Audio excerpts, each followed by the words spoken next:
Bueno, son las 23:03, seguimos con más con el programa Hablemos de Salud Mental con la Fundación Monte. Guillermo, linda charla con la gente de Automizado. La verdad que sí, uno se queda pensando y reconociendo el trabajo de concientización que están haciendo y lo fundamental de ir incorporando, romper ciertas barreras como sociedad también, no solo con ellos los ostomizados, sino con todas las discapacidades y demás, de incorporar y de crecer como sociedad también. Sin duda alguna. Guido, buen aroma en el ambiente, en la ropa. Sí. ¿Por qué será? Puede ser porque estás usando Quillú. Luna y Sol, la fragancia Quillú tenemos acá. Un amigo, Leonardo, nos manda este rico aroma. Quillú es una fragancia que nace de la inspiración de nuestro balneario Quillú. En sus notas iniciales se percibe acordes cítricos y frutales, suaves, y recuerdan la frescura y la fragancia de nuestro lindo balneario. Quillú, si nombras a la Fundación Montes, Leonardo te hace un lindo descuento. Llamar al 096-414-444. 096-414-444. Habla con Leonardo de parte de la Fundación Montes, nombrás el programa y seguro que Leonardo algún descuento te hace. Vamos arriba. Bueno, llegó la parte de Guillermo Caraciolo, la parte filosófica del programa. Bueno, vamos a ver cómo inauguramos este espacio. La idea es traer un poco una reflexión filosófica, pensar la salud mental y pensarnos a nosotros y a la sociedad desde otro lugar. Una serie de columnas que vengo pensando para aprovechar el espacio, pero hoy me parecía fundamental traer a este primer filósofo, el padre de la filosofía, que fue Sócrates, y plantear una columna que se llama Conócete a ti mismo, pensar la filosofía como una terapia del alma. Si nosotros viajamos en el tiempo, sabemos que en los orígenes nuestros, la filosofía no era una disciplina aislada, sino que era el tronco común de la cual después surgieron un montón de disciplinas, como la medicina, la psicología, la ética, la lógica. El ejemplo más grande que tiene que ver con la medicina fue el filósofo Hipócrates, que fue el primer filósofo que desmistificó un poco hablar de la enfermedad en la antigüedad. Antes la enfermedad era considerada como una superstición, un castigo de un dios. Hipócrates fue el primero que pensó el estar sano o el estar enfermo de las personas a través de la razón y de detectar síntomas que tenían que ver con la enfermedad. Fue el primero que razonó la enfermedad, por eso en la historia se conoce como el primer médico de la historia de la humanidad. De hecho, hasta el día de hoy, los médicos que se reciben hacen un juramento hipocrático que tiene que ver con la ética profesional, que tiene que ver con este compromiso de los médicos en nuestra salud, en nuestro cuidado. No se sabía. Es un dato que está bueno saberlo, de dónde viene ese juramento hipocrático y ese compromiso que tienen los médicos con nosotros, los pacientes o la sociedad en su conjunto, son personas que nos cuidan, ¿verdad? Desde el punto de vista de la salud. Así que era importante traer esa información. La filosofía era un esfuerzo por entender al ser humano desde un punto de vista integral, ¿verdad?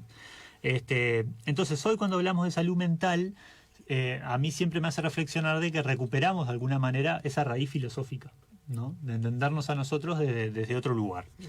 De entender, el sentido que le damos a la vida, las emociones, y el cuidado de nosotros mismos también, que muchas veces nos olvidamos. A eso invita la filosofía y a eso va a invitar esta columna. Perfecto. Cuando uno se pone a pensar, pregunta disparadora, como buen filósofo, se me ocurre preguntarnos, entre todos los que están oyendo y nosotros acá, ¿qué tanto nos conocemos realmente a nosotros mismos? ¿Verdad? Es una pregunta que invita a reflexionar. Entiendo que a veces creemos que sí, que nos conocemos, pero si alguien en este momento nos corta y nos pregunta qué nos enoja, qué nos da miedo o qué es lo que más valoramos de la vida, muchas veces, o seguramente nos pasa, de que nos quedamos sin una respuesta clara. Y lo curioso de esto es que desde un punto de vista filosófico también, con aquel que pasamos más tiempo de nuestra vida, somos nosotros mismos. Claro. Y no siempre nos conocemos También. también y en la totalidad, ¿verdad?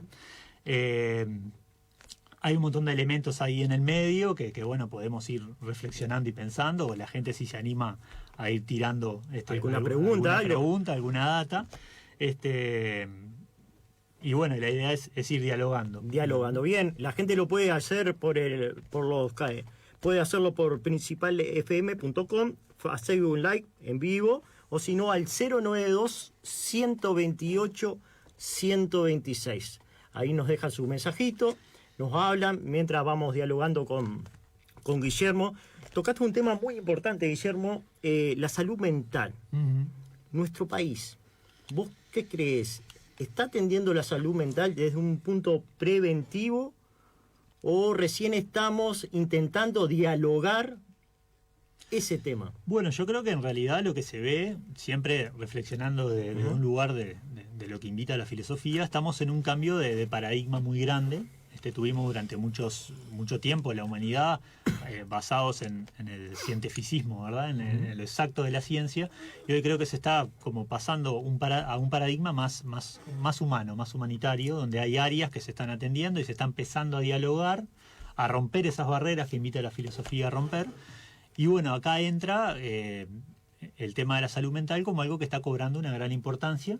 Nos estamos dando cuenta como sociedad que nos hemos enajenado de nosotros mismos, que hay muchos factores que nos influyen en el día a día y nos estamos alejando de nosotros.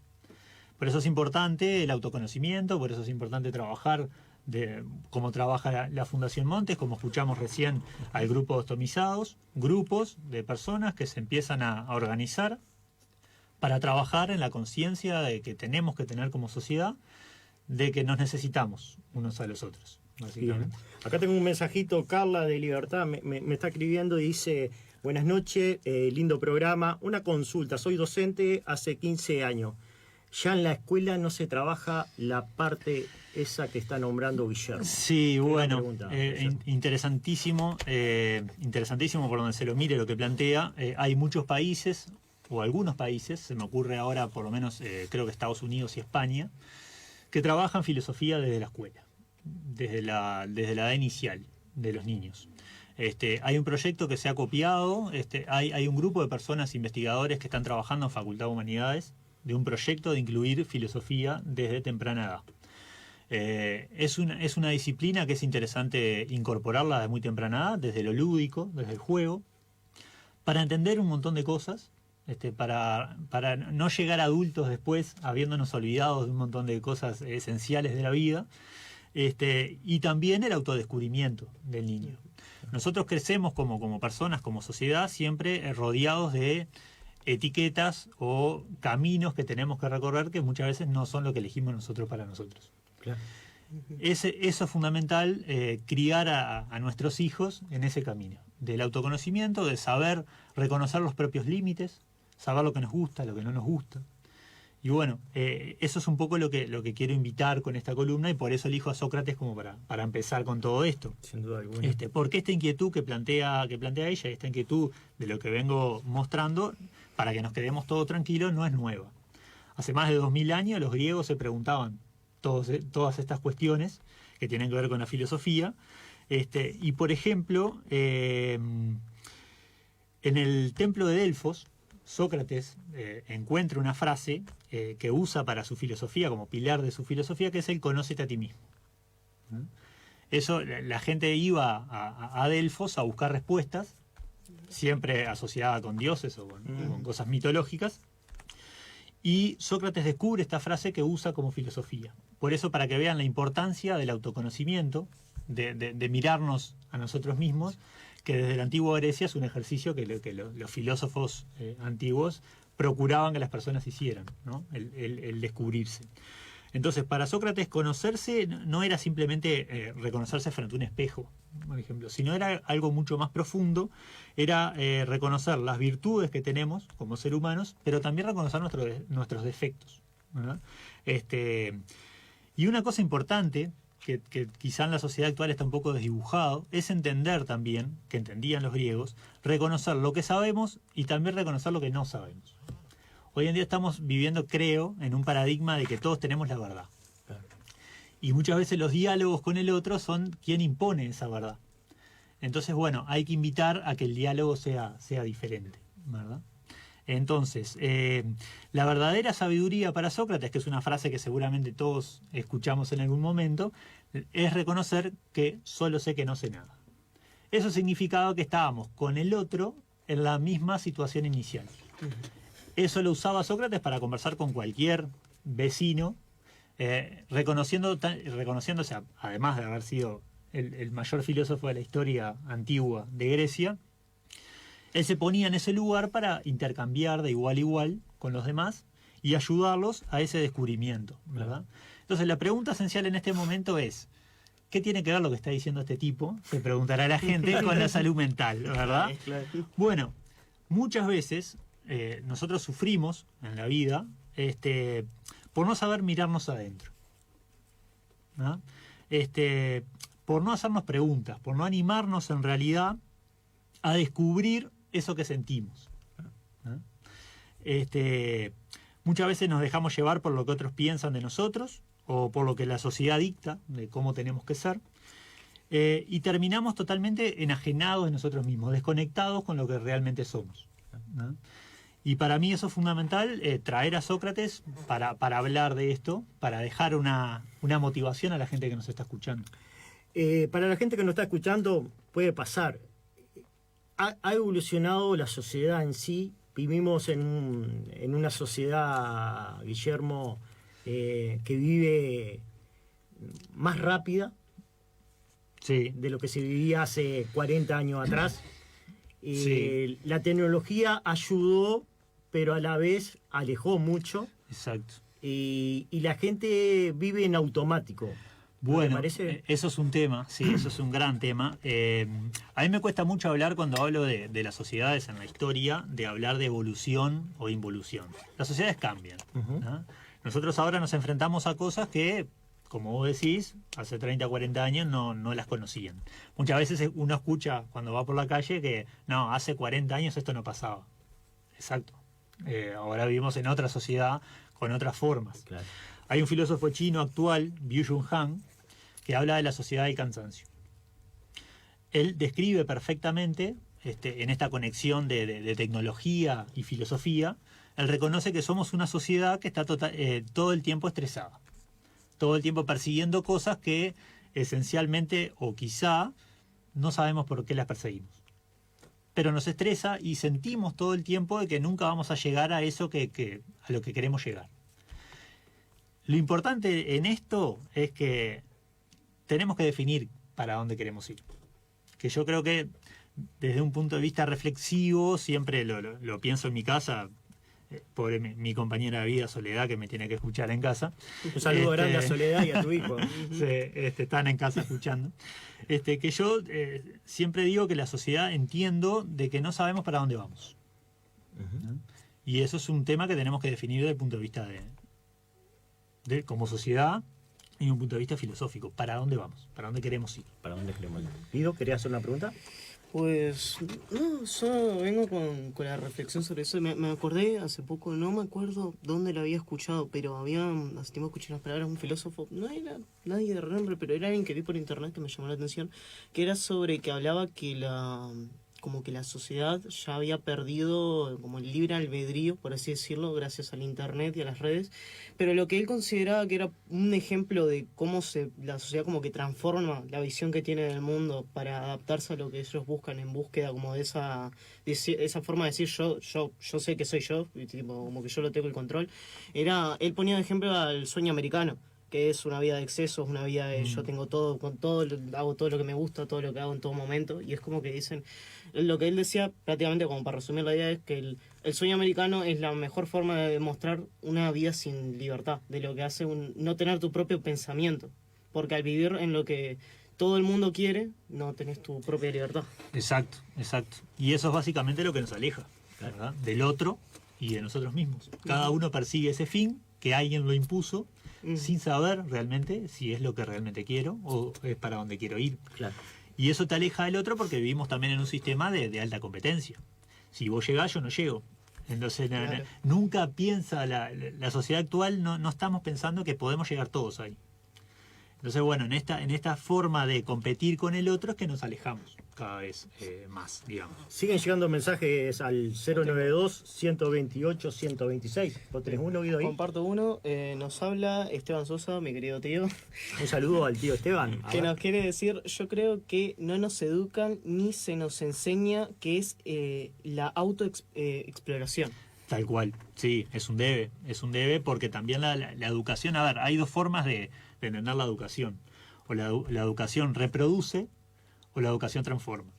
Eso es una decisión pedagógica que hay que tomar desde, bueno, los que nos gobiernan o los docentes o un montón de gente que soy consciente que he trabajado en salas docentes, soy docente además, y que los docentes tienen como ese objetivo firme de transformar, pero bueno, las pautas educativas siempre parece que vienen de arriba, y bueno, y hay que tomar decisiones.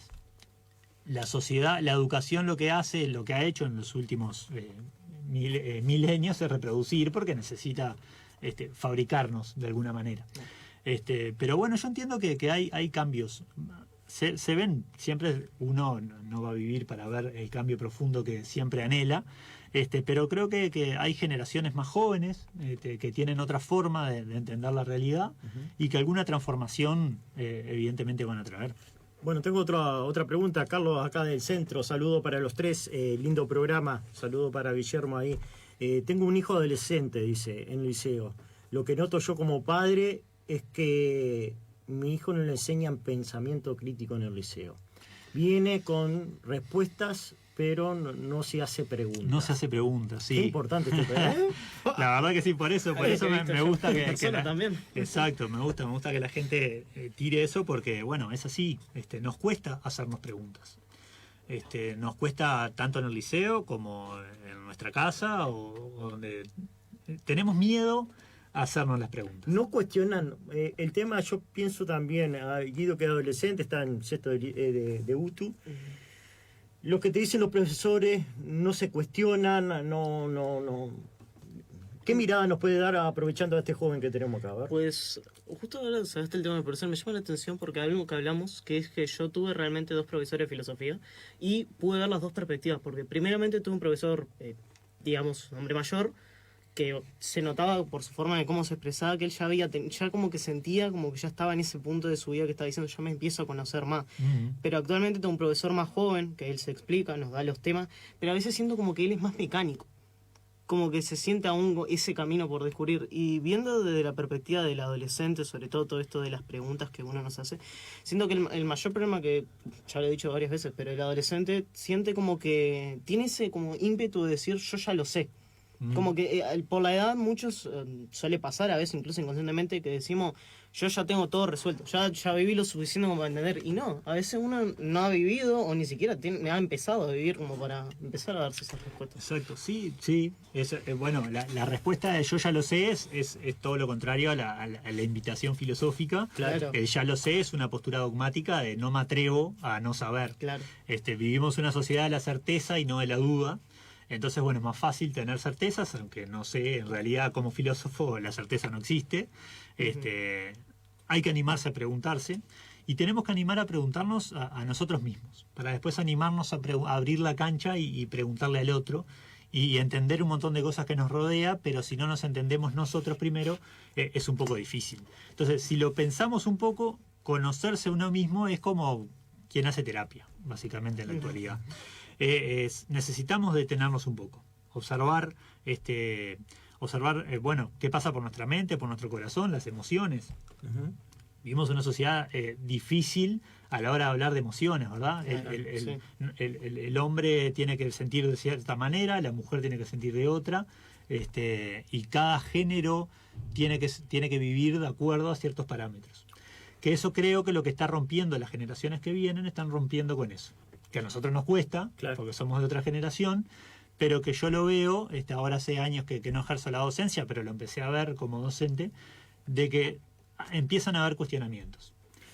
Vos como licenciado, Guillermo, ¿crees que hay un debe en la parte pública de enseñanza de crear espacio más, volver hacia atrás en el tema de la filosofía, por ejemplo, a temprana edad, para tener más herramientas cuando sean más adolescentes? Bueno, yo creo que la filosofía en la escuela es una herramienta fundamental.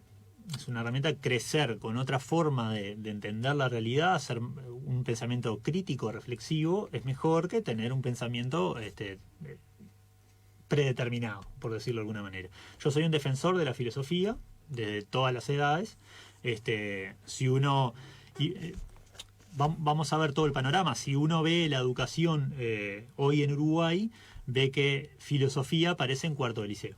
Claro. O sea que los últimos 3 años del liceo, antes de que la persona pase a facultad, solo va a tener de los 6 años del liceo, o bueno, sumando la escuela también, solo va a tener 3 años de filosofía.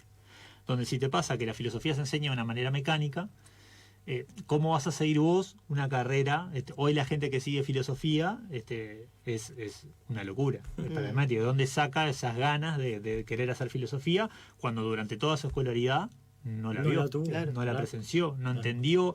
Cuando llegás a cuarto de liceo, me pasó como estudiante, te presentan un profesor que te va a dar filosofía. Y vos venís acostumbrado a tener matemática, biología, física, química, y cuando te dicen filosofía, ¿qué es? Yo considero que, por ejemplo, disculpa que te corte, pero No, está bien. considero que eso pasa también, que yo he visto, porque, por ejemplo, en muchas cosas nos dan mucha lógica.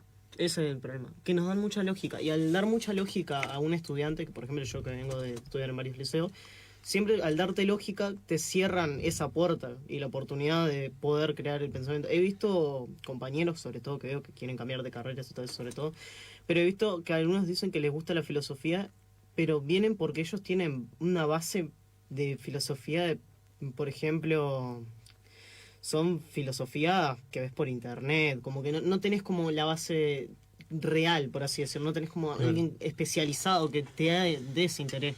Claro, lo esencial que tenemos que entender cuando uno habla de filosofía es la importancia que tiene en el pensamiento crítico. Pensar por mí mismo, entender la realidad de otro lugar es fundamental. Cuestionarse la realidad. Cuestionar mis propias decisiones, cuestionar lo que me rodea, es fundamental para entenderlo. No es cuestionar por cuestionar. Mucha gente cree que la filosofía es hacer preguntas, que en realidad no tienen respuestas, y, por decirlo de alguna manera, tirar cualquier cosa al aire. No, bueno, la filosofía tiene preguntas que sí, no tienen respuesta, pero tienen una intencionalidad, que es que te hagas la pregunta. Y no vivir en ese cuadrado de que podés pasar el resto de tu vida.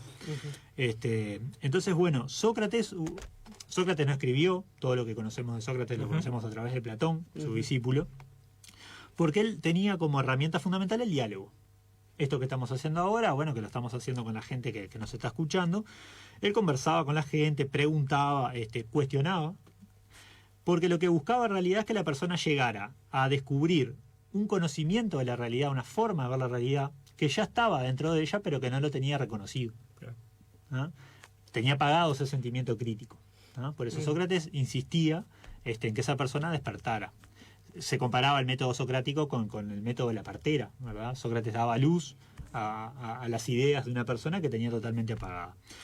Entonces, este método socrático se asemeja mucho a la actualidad a lo que hoy hacen los psicólogos o los terapeutas, ¿verdad? Te acompañan en ese camino, te hacen preguntas para que vos mismo descubra, bueno, lo que tenés que descubrir, ¿no? ¿Qué me pasa?